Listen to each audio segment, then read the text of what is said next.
হলো শিলিগুড়িকে নতুন শিলিগুড়ির কাছে অনেক অনেক বড় খবর।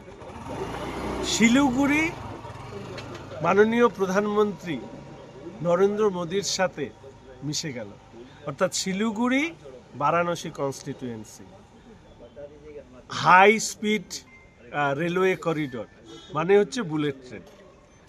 আহমেদাবাদ মুম্বাইয়ের পর দ্বিতীয় বুলেট ট্রেন পেতে চলেছে শিলিগুড়ি। এর থেকে বড় খবর কি হতে পারে? শিলিগুড়ি শহরের গুরুত্ব আজকে এই বুলেট ট্রেন দেওয়ার মধ্যে দিয়ে যে উচ্চতায় পৌঁছলো, আমার মনে হয় প্রত্যেক শিলিগুড়িবাসী তার জন্য গর্ববোধ করবে।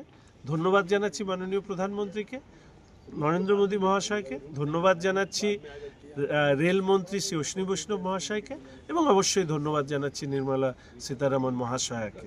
এবং এর সাথে সাথে অনেকগুলো বিষয় রয়েছে যেগুলো নিয়ে আমরা বলবো। ট্যুরিজম, ক্যান্সার সহ বিভিন্ন দুরারোগ্য রোগের ওষুধের দাম কমানো থেকে শুরু করে যে বিষয়গুলো সামনে আসছে, বন্ধ ফ্যাক্টরি খুলবার ক্ষেত্রে বেশ কিছু স্কিম এসছে। তবে উই আর সো হ্যাপি, কয়েকদিন আগেই 5টা ট্রেন বিভিন্ন প্রান্তে ভারতবর্ষের, বন্দে ভারতের স্লিপার ট্রেন আর এবার বুলেট ট্রেন। আমার মনে হয় পশ্চিমবঙ্গের মানুষ, উত্তরবঙ্গের মানুষ কেন্দ্রের সরকার যেভাবে ইস্টার্ন ইন্ডিয়ার প্রতি নজর দিচ্ছে সেটা এর থেকে প্রমাণিত। সামনে বিধানসভা চুনাও, এটার কি প্রভাব দেখবেন? দেখুন, আমি বারবার করে একটা কথা বলেছি, মাননীয় মেয়র গৌতম দেব মহাশয় তিনি কোথায় যেন একটা দেখলাম খবরে বলছে আমাকে না জেতালে উন্নয়ন হবে না।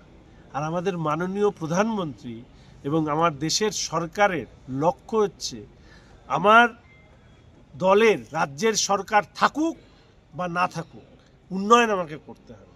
তার ফলে আজকে এই ট্রেন দেওয়া হয়েছে। উনি তো এটা বলেননি যে পশ্চিমবঙ্গে আমাদের সরকার নাই তাই উন্নয়ন হবে না। এই জন্য আমি বলছি যে তৃণমূল নামক রাজনৈতিক আবর্জনা এটাকে ডাস্টবিনে ফেলুন, ভারতীয় জনতা পার্টিকে সরকারে আনুন।